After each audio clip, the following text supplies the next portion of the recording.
Hello, everyone, and welcome to this session of Setting Up the Review. This webinar is in our step-by-step series of webinars that provide more in-depth content for each stage of the platform. My name is Delindia Green-Lachlan, and I'm a Community Support Manager here at Covidence, and I'm based in the U.S.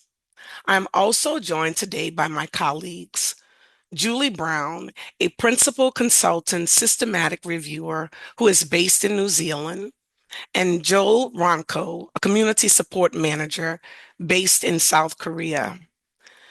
Today's session will be run in standard webinar mode. All webinar attendees are muted. You can ask questions at any time by using the questions box, which you will be able to see on the right-hand side of your screen. We will be answering as many questions in the background as we can. We will also have a brief question and answer section at the end. However, if we do not have time to answer your questions before the session ends, we'll respond directly via email afterwards. Keep in mind, you will also receive a recording of this webinar within the next 48 hours. So what will we cover today? We'll walk you through how to get set up and get started with Covidence using a live demonstration. This will include going through the steps from creating your account, creating a review, the review settings, and importing references for title and abstract screening. But before we get started, I would like to provide you with a bit of background for those who are not familiar with Covidence. Covidence is a not-for-profit organization and was created by and for the research community and is designed to streamline the review process. Our software allows you to invite co-reviewers and manage and have oversight of the review process. The platform allows our review teams to significantly reduce the amount of time spent on reviews, meaning you're able to produce high-quality evidence faster. We have a full-time team based around the world, continuously working on improving the product and providing technical support to our global user community. The platform is entirely cloud-based, so there's nothing to download. And I'm proud to say, as you can see, we support the world's largest review community with more than 700,000 users around the globe. So you may ask, how can Covidence help me? Well, Covidence is a web-based software designed to streamline systematic and other literature reviews. It is a tool designed to manage review projects and collaborate on tasks. In Covidence, you'll be able to screen studies, retrieve full text, also known as PDFs, extract data, and track your workflow in line with requirements of the PRISMA 2020. Covidence is not a reference manager, it is not a database, nor is it a search engine. In Covidence, you do not search for studies nor perform meta-analysis. So what we'll do right now, we'll run a poll so that we can find out how confident you feel about setting up your Covidence review so that we can get you ready to get started. So we're going to go ahead and launch the poll now. Several of you are not confident at all and somewhat confident, with a few very confident, and that's great. This is a great place to start. For those of you who are very confident, you may learn something today, and those who are not confident, we will go ahead and hopefully we resolve that today. I'll go ahead and hand it over so that Julie will begin the demo. Thank you. Welcome, everyone. Fantastic. So thank you again for taking the time out of your busy days to be able to join us. We're going to begin by setting up your account in Covidence. So there are a couple of ways that you can set up your account, set up your reviews, and so we're going to go through those. The way that most people join Covidence is via an invitation that looks just like this one. So you can see I've been invited to join an organization. I might also receive an invitation like this one, that's an invitation to join a review. So they both look very similar. They both have this accept invitation button. So that's really important. Once you click on this, then you'll be taken to a page where you can either sign into Covidence or you can create a new individual user account. You can also sign up for a Covidence account by going to our web page and clicking on the free trial button. This allows you to create a personal account and sign up. You'll be asked to fill in a little bit of information and create a password, and then you can go ahead and create an account. Now, if you are going to be joining Covidence to access an organizational account, such as a university account, then I really recommend that you use your university email when you're creating that account. It makes it much easier to then affiliate yourself with the university, and it makes it easier for us if there are any issues that you might have as you're signing up. So once you've signed into Covidence, so you could actually sign in using your email and the password you created. If your university has SSO, so single sign-on, for signing into Covidence, you can click on the SSO button here. If you are a Cochrane user and you use your Cochrane credentials to create your account, you can click on the sign in with Cochrane button. Now you can check out your institutional subscriber information on our knowledge base page. Some, but not all organizations have a page here. And if your organization does have a page, you can find out all the information that you need to sign up there. All the links are there that will help you get set up. Now, I just want to emphasize how important it is to have one person on one account within Covidence. So having multiple people inviting your reviewers and putting their emails into your account causes all kinds of problems for us and for you. And your colleagues, they won't be able to sign in, they won't be able to work on reviews. So one person, one account. This is the first page that you'll be taken to, the main dashboard for all reviews that you're working on. When you first start with Covidence, this page may be blank. And as you develop and create more reviews, you'll see them all appearing on the list. They're nicely broken down into those reviews that are under your personal account and those that appear under your organizational account. If you belong to more than one organization, they'll appear under them separately.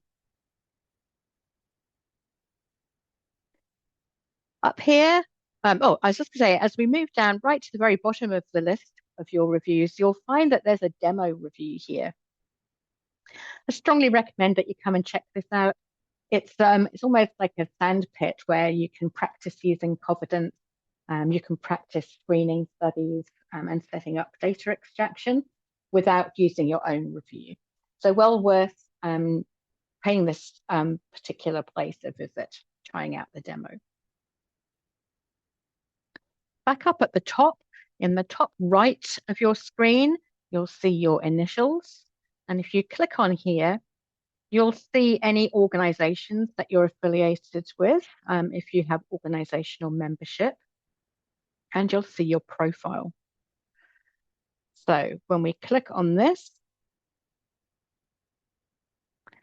you'll see here the primary email address that you signed up to Covidence with, and you can add additional emails here. You can add personal emails or other organizational emails as well. Now, when you leave an organization, it's possible that you'll lose your email access and access to Covidence because of that, especially if you're associated with an organization with SSO. Now, to stop you losing access to your reviews, I strongly recommend that you make sure that you do add a secondary email here, like your personal email, and verify it. That means that you won't ever lose access to your account and your reviews. I mentioned verification there. That's also really important. So when you set up your account with Covidence, you'll receive a verification email. Please make sure that you accept that verification. It's part of the security component for Covidence, and you won't be able to add a secondary email until you've verified your primary email. So that's just a step to be aware of. So add secondary emails and make sure that you've verified them in advance. You can add as many secondary emails as you want to. And once you have added an alternate email, you can make that your primary email for signing in at any time. Now I'm just going to go back up here. Under billing and plan, if you set your review up as a free trial and then you join an organization, you'll still see free trial here. Don't worry about that. If that's what you see on your view, that's as expected. As long as you see the organization name that you want to be part of, then you'll be absolutely fine. You'll be able to create new reviews within that account. And so you can ignore the kind of free trial under your billing.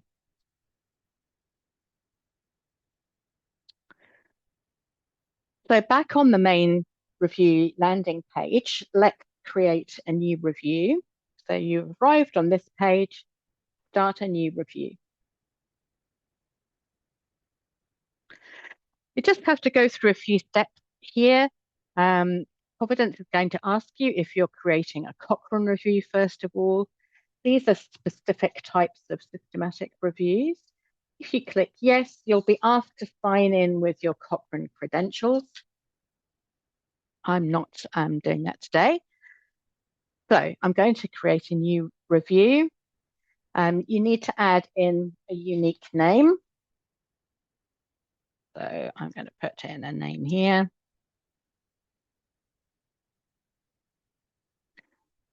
This doesn't have to be set in stone. You can edit the name at any time.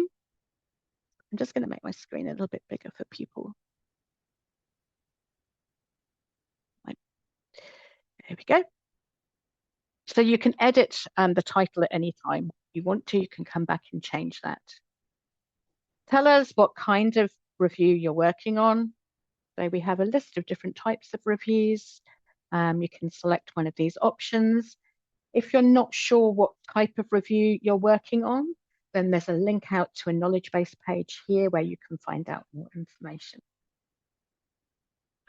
What kind of question is your review addressing? So are you looking at interventions? Are you looking at prevention review? Are you looking at more qualitative field, for example? And again, there's a list to select from and more information. The area of research. Again, we have a list, quite a comprehensive list of different research fields.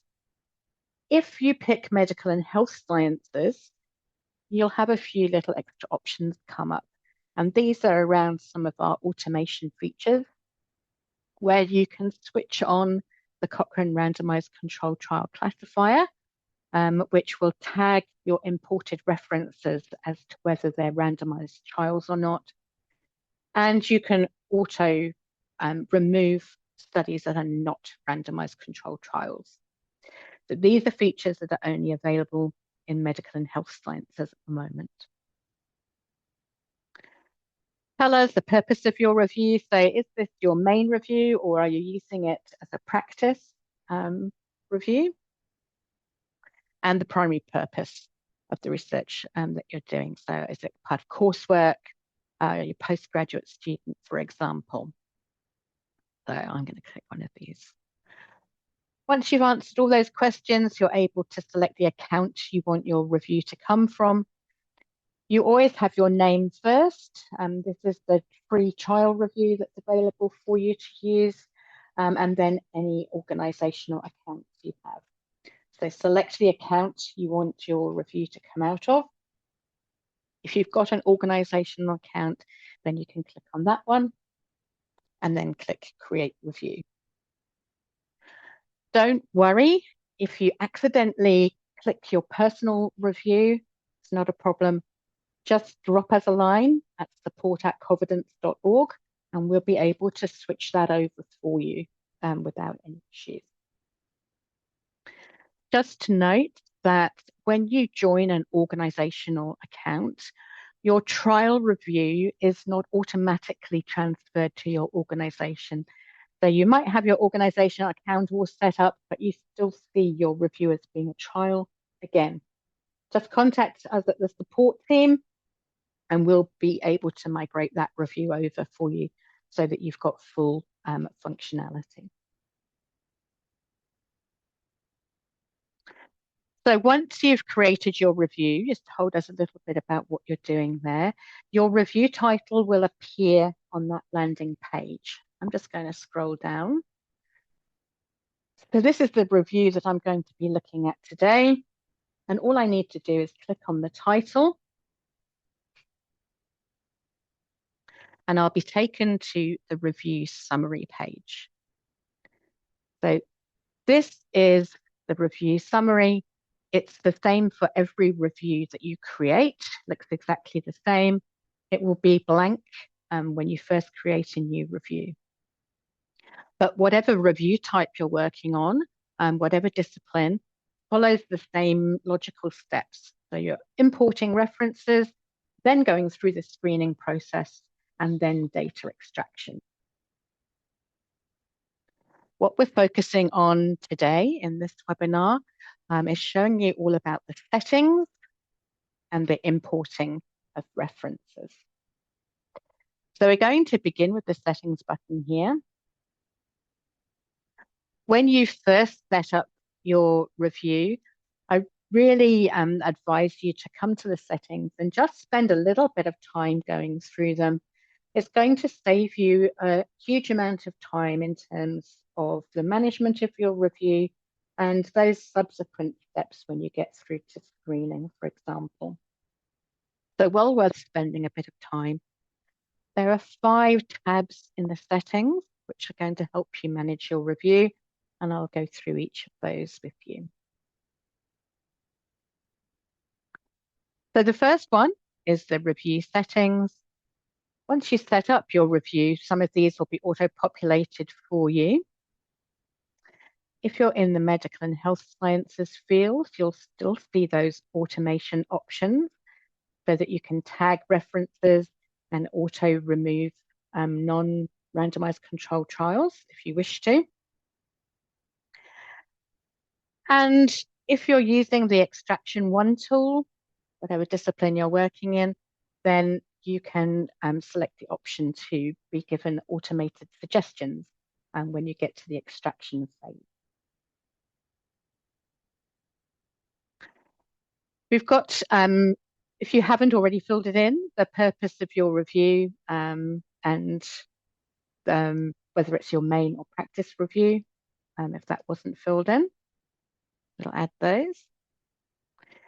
Now, you can also add in the information about your search. But this is quite useful in that you can add in the date your search was last run.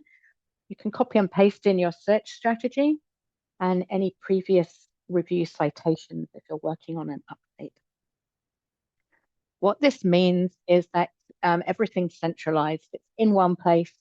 So when you come to write up your manuscript or your report or your thesis, then you've got all of that information there. Don't have to go away to multiple documents to locate it.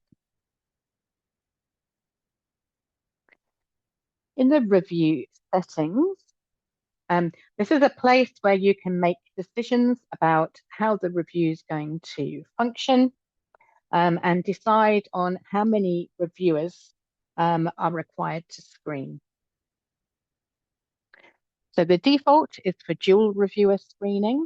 That's for both title and abstract and full text review. And that means that 2 reviewers need to cast a vote on a reference for it to move forward to the next stage. So you can have as many people in your team as you want to be doing screening, but it's just 2 individuals required for screening each reference.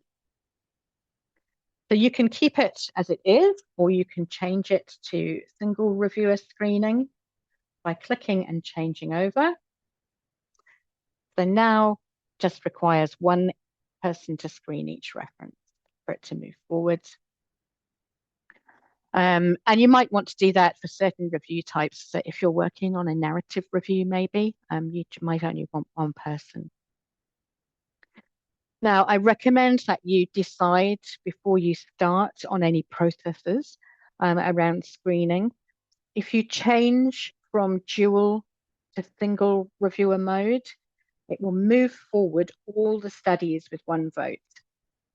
And just by coming back here and changing it back to dual reviewer mode, will not move them back. You will then need to move all those studies back manually, and that will undo any previous voting. So that can be quite time consuming. So it's best to give some thought to that before you start screening. Same for data extraction. You can have 1 or 2 of the review team doing the extraction. And again, can simply swap over here. So the default set to 2 because that's the gold standard. You can also make decisions on which of our extraction tools you might want to be using. We've got 2 tools, extraction 1 and 2. Extraction 1 is a very structured extraction tool. Great if you're working on intervention systematic reviews. It's recommended if you're working on Cochrane reviews as well.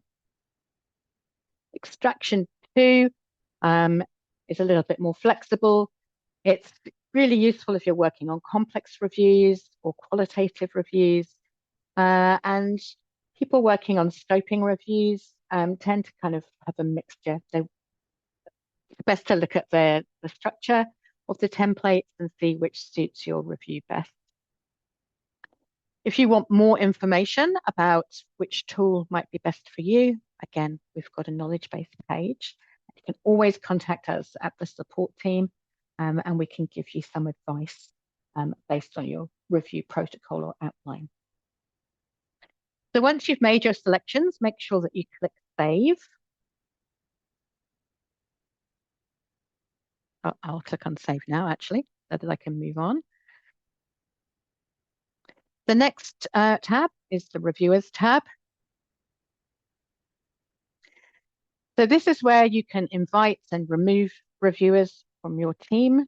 To invite someone to join your review, all you need to do is click the Invite New Reviewer button.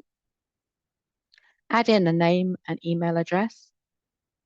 Although it says first name here, I really recommend that you put your co-reviewer's full name in. Sometimes in big teams, you have people with the same first name. So always put in a full name, email address, click invite. They'll then receive an invitation, just like the one that I showed you right at the beginning in the slides. Once they accept that invitation and create a Covidence account if they need to, they'll appear in the list here. Now, if you're part of an organizational account, you have an unlimited number of reviewers that can join your review. They can be from anywhere in the world, any institution, and there's no costs associated with being invited to the review team. If you're working on a trial review, then there's a maximum of 2 reviewers only. Invitations that get sent out last for 30 days before expiring. Now, these invitations sometimes get lost in junk mail, always worth checking junk mail. They might be blocked by organizations, and sometimes you'll find that you click on it and it says it's expired, even though it's just been sent. So in those occasions, again, just contact the support team and we'll be easily able to sort those issues out for you. So that's your review team. Team settings. So this is a really valuable tab to come to, especially if you're the lead reviewer, if you're the manager of the review. It's a place where you can see not only overall team progress, but also individual team member progress as well. So once the team gets up and running, you'll see a bar moving across the top here for overall team progress. And you can also see each individual reviewer and their contribution. Contributions include not only screening votes, but also resolving conflicts. So sometimes you'll find that the number shown as a contribution may be slightly higher than the actual number of studies you have. So that just if you see that, that's the reason why. So as a review leader, you can have oversight. As a team member, you can also see how you're getting on with screening. So for some teams, they'll set a goal for screening. So you've got to screen 50 studies, for example. So you'll be able to see if you're meeting your quota. And as the review lead, you'll be able to contact team members and just give them a little nudge if they're not meeting that goal. You can set a couple of rules within the screening here as well. So sometimes lead reviewers like to screen all of the studies themselves.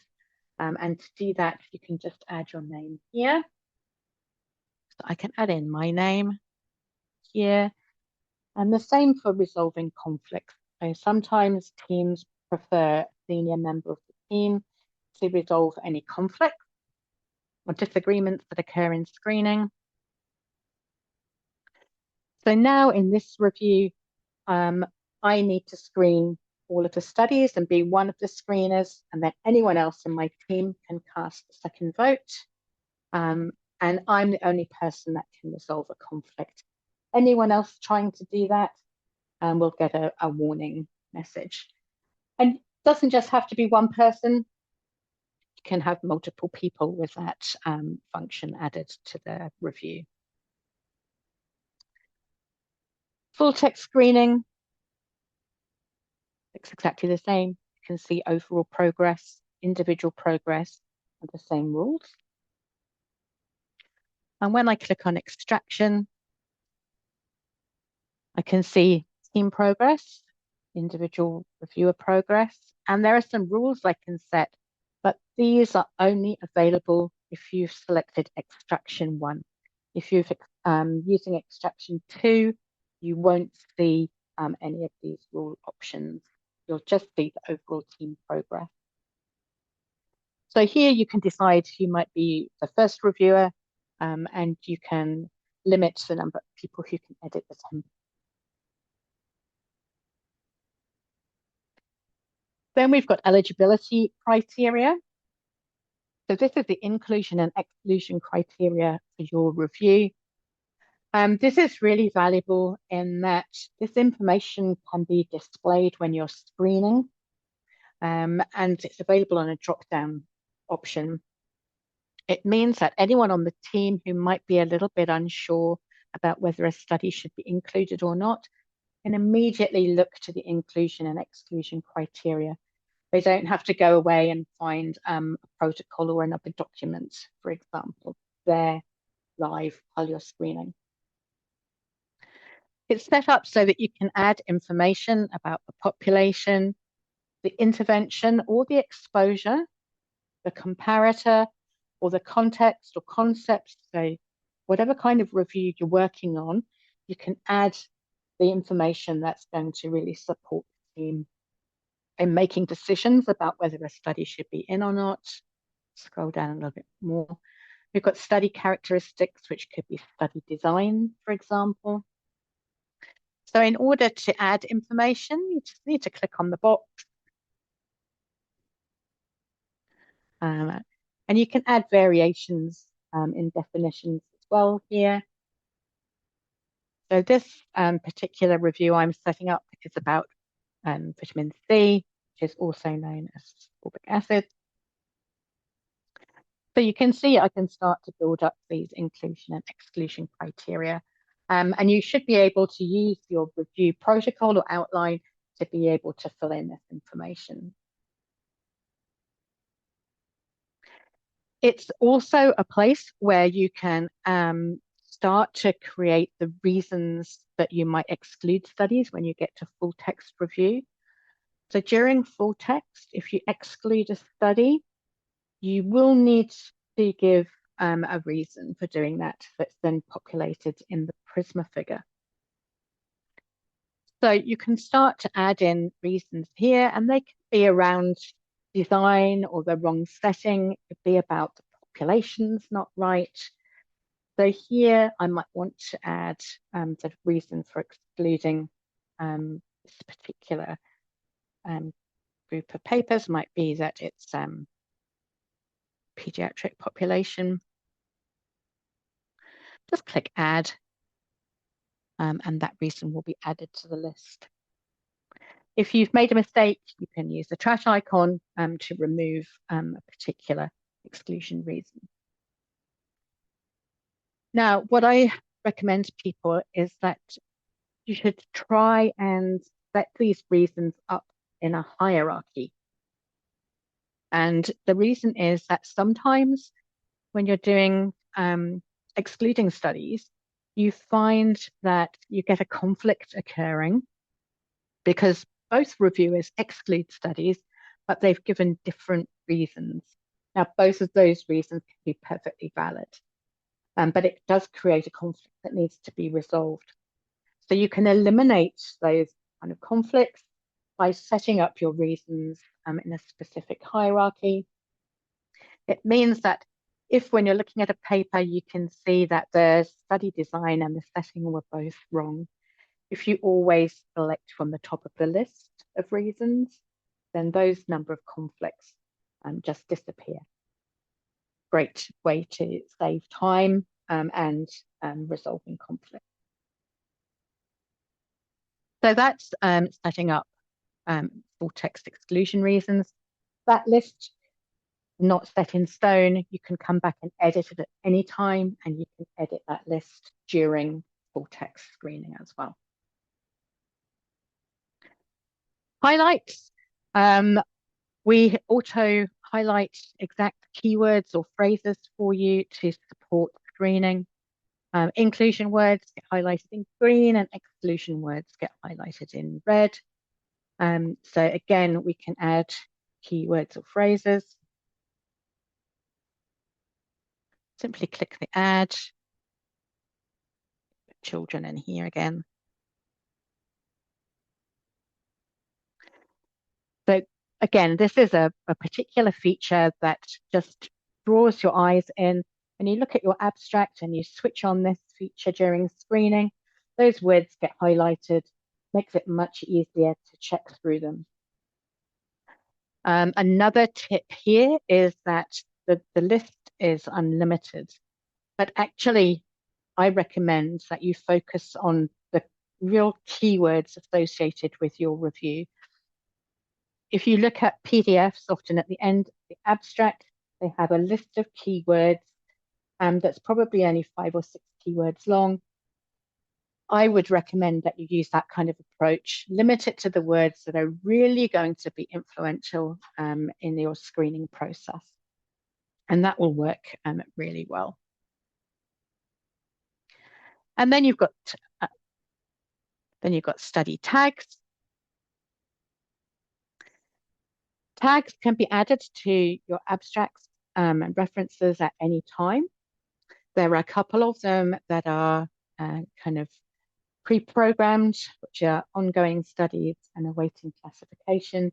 You can't delete those from your review, and they're part of the Prisma flowchart. But you can add other tags. And the kind of tags that we see quite a bit are around, people might have tags about background reading. So there might be studies that as you go through, you think that would be fantastic when I come to writing up my final report, but they're never going to get through to included studies. Don't want to lose them. So you can tag them and come back later. So that's one common tag. You might have tags to allocate team members for screening certain studies. So we could have team A and team B. So we could add tags there. You might need studies that need translation. So you might want to identify those. And you'll be able to use the filter function during screening to, to come back and sort these particular tags for you to go into more in-depth look at them. So those are study tags. You can have study design. You could use different kind of subgroups that you want to look at, for example, as well. So I'm going to go back to the main view summary page now. Those were the settings. Like I said, they're really useful way of going back through and making sure that your review's really set up for success. What I'm going to do now is show you importing references as well. This is just working in the background because I already had some studies imported. Now, importing references into Covidence is really easy. Just need to click on this blue import button. You can import references in 3 different file formats. That's EndNote XML, PubMed format, and the RIS text format. If you try and import just a generic XML file, it's not going to be compatible with Covidence. Most of the main databases will provide you an export in an EndNote XML or a RIS text format, as will the main reference managers such as EndNote and Zotero. And I'm going to demonstrate importing references from EndNote and Zotero and PubMed for you now. So you can import an unlimited number of references if you're in an organizational account, and you have a maximum of 500 references for screening if you're working on a trial review. You can upload 1 reference file at a time, and that can be up to 15,000 references or 50 megabytes of data. The top section allows you to decide where in the review you want your references to go. So most people will pick screen, which puts it into title and abstract screening, but you can import your references into the included study list or excluded study list as well if you want to. So I'm going to select screen, and you can select the source or the database as well that your references have come from. So we provide you with a list here, but if your database isn't on the list, click on Manage Sources, and you can add sources here as well. So you might want to add ERIC, which is an educational database, or one that might be related to engineering, for example. You can also add information like, whoops, can't spell, website, or grey literature, for example. So whatever your source is, you can capture that information. When you import your references and you identify the source, then that information will be automatically added to the Prisma figure for you. So I'm going to select Eric, for example, and now I need to upload a file. So I'm going to show you how to do that through EndNote, first of all. So I've got an EndNote library here. I'm going to select some references that I want to bring across. Then I'm going to go to File, Export. I'm going to give my file and name. Oops.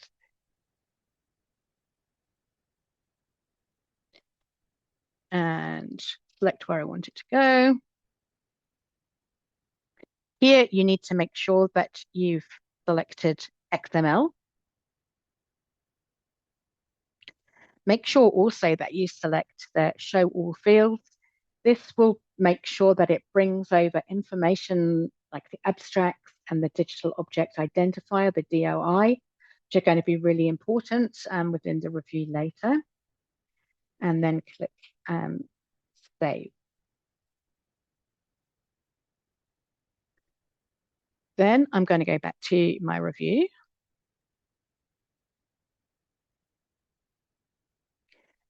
Now, I've got my file and I can literally just drag and drop it straight onto the screen here, or you can use the choose file option and then click import.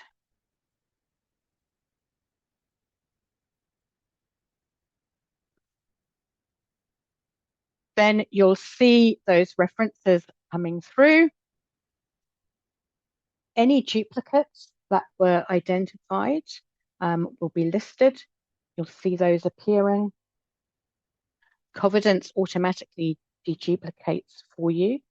It will look for duplicates within an import, and it will look for duplicates against any previous imports as well. Always recommend that you check it to be sure. If you find that a record wasn't a duplicate, simply click on this button and it will generate a unique identifier number for that study. Put it into your screening list. I did mention about those kind of automatically removed screening. So if you switch on the feature to automatically remove non-randomized studies, and they get put into this section here, auto marked as ineligible. This provides you with the opportunity again to double check that these don't meet the criteria. And if a randomized trial has got through, again, you can move this back to screening. So all of this remains in your hands at all times.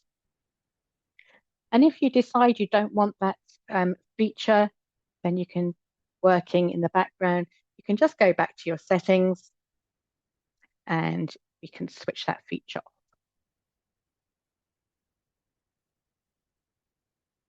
Oops. Always remember to click save. Go back to the settings. So I'm going to show you that importing feature again. So I'm going to click on import and select go to screening. Going to select Medline this time. This time I'm going to use the Zotero because a lot of people use that as a reference manager. So this is a library in Zotero. Again, I'll select some references. I'm going to right click, export items. Again, make sure EndNote XML is selected. Click OK. And save.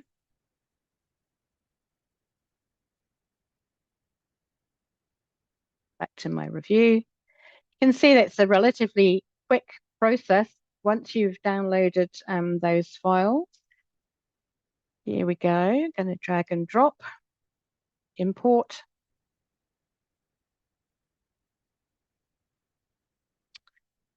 And that's how quick importing references is. I'll just show you PubMed. Quite a few people write into us with queries because they can't get their PubMed imports to work. So to import from PubMed, I'll just set it up first of all. So import, going to screening, select PubMed. Now, I've got a PubMed search that I've conducted here. I'm going to click Save. Going to select all results.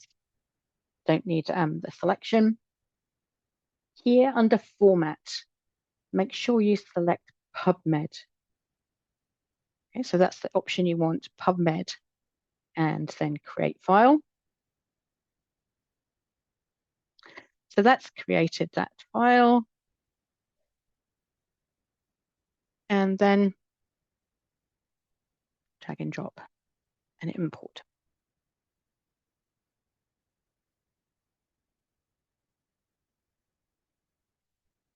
But all of those references have now come through. I can see that I've got multiple duplicates there now. If I click on import itself, I can then click on the import history. The import history button tells me every file that I've imported into Covidence. It tells me the date I imported it and the file name that I used. It tells me about the number of references I imported, how many duplicates there were, and how many got added to the review and where they went. So if it was added to full text, it would say added to full text and not added to screening. If you haven't started screening, you can use the undo import button if you've made a mistake. That will remove the references, it will update Prisma, but this kind of view will still remain there. The Covidence provides you with an audit trail, if you like, in place there. Sometimes you'll find that you'll bring in a batch of references that might have come from two different sources. But if I click on source here, I can see at the moment there are 17 references from PubMed. If I also brought references in from Eric in exactly the same file, I might have had 10 references from PubMed and 7 from Eric. You can see if the numbers don't add up, if I put 8, I get error messages. So 17 references. Make sure that the numbers add up. And then you can see there are multiple sources. You've got a +1. So you can bring in batches of references from different sources. Again, all that information is updated in Prisma for you. Now, if you get stuck at all, you've got a number of options. You can contact the support team. We've got a chatbot that you can ask for questions. If it can't answer them, you automatically get escalated to the support team. You can go to the knowledge base directly from the pages in Covidence to look for more information. And from our website, you can click on the knowledge base and there's information there. You've already been sent links in the chat, take you to some of these sections already. So setting up an account, setting up a review. And each of these has a lot more information. These pages have got embedded screenshots and some of them have videos in to help guide you through the process.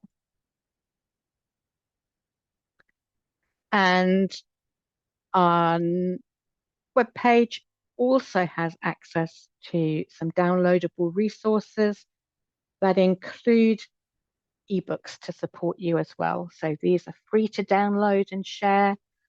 We've got a bundle of ebooks around intervention reviews, protocol development for scoping reviews has just come out, and an ebook around different kinds of research review types as well.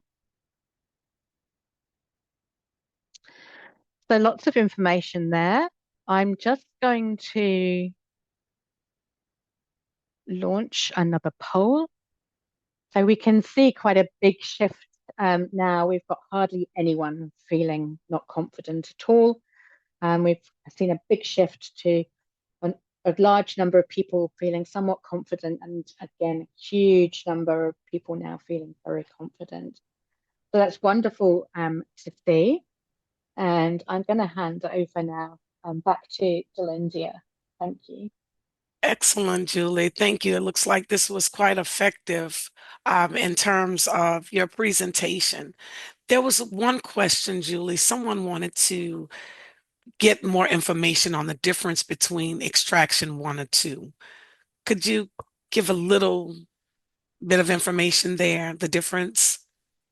Yeah, great question. So, extraction one is a tool that's mainly used for intervention systematic reviews. So, if you're including randomized controlled trials, for example, you're looking at a review that's comparing an intervention with a comparator. It's structured in such a way that it follows a format that allows you to capture information about the identification of the study, the population, the intervention and comparison, the methods and the outcomes. So it's very structured. Okay. You create a template. The extraction two tool is a little bit more flexible. So it doesn't have that structured format when you create a template. It has fields that you can add, that you can move around, so you can make the template into the structure that suits your review type. And as I said, it's used a lot in scoping reviews. It's used a lot for qualitative reviews. It's useful for capturing a lot of free text information, for example. But we have a specific knowledge base page Yes. that's all around both tools. So you can go there, you can find out a lot more about each tool. So it's a really good place to start. Excellent, Julie. I'm sure they appreciated that. Okay, let's see. What is the topic of the next webinar? I will announce that shortly. Can you have two separate accounts in Covidence? We ask that you create only one account to streamline your reviews. So in the event that you have created more than one account, we ask that you write into us support@covidence.org. And we could either delete that one of those accounts or get all of the reviews underneath one main account. So we just strongly advise that one account is created. Okay, let's see. You're welcome. Okay, I think we've answered most of them, Julie. And in reference to the number of maximum, if you have three reviewers assigned to screen in Covidence, the maximum number of votes that one reference could receive is two. However, you can have a number of reviewers assigned to your team to screen references. So for a reference to move forward, it will only allow you to vote twice, receive two votes on that one reference. Okay, so thank you, Julie. That was wonderful. Now that Julie has covered all of the steps in setting up a review in Covidence, this should help you be able to get set up on your review. Invite your colleagues and import references and start screening. So, what to do next? If you are a part of an organizational subscription, and I see many of you are, go ahead and join your organizational license. Get set up with your setting up your review and test the demo review. That's a good place to start. And someone asked about our next webinar, which will be held March 25th, 9 a.m. at CDT time, and it's titled Evidence Synthesis in Engineering and Introduction. So if you go ahead and scan the QR code on the screen, you can go ahead and get registered for that. And if you're unable to make it, once again, you will receive that that recording within 48 hours. So I just want to mention that our knowledge base is a very comprehensive guide to using Covidence, and it covers every aspect of the system. And there are lots of videos and articles, so that's a very good place to get started. And another part of it is to meet with your team before setting up your review to be on the same page is very, very important there. You can always reach out to us at support@covidence.org. Once again, thanks again for the time, wherever you are at this time. But this concludes today's webinar. Thanks for joining.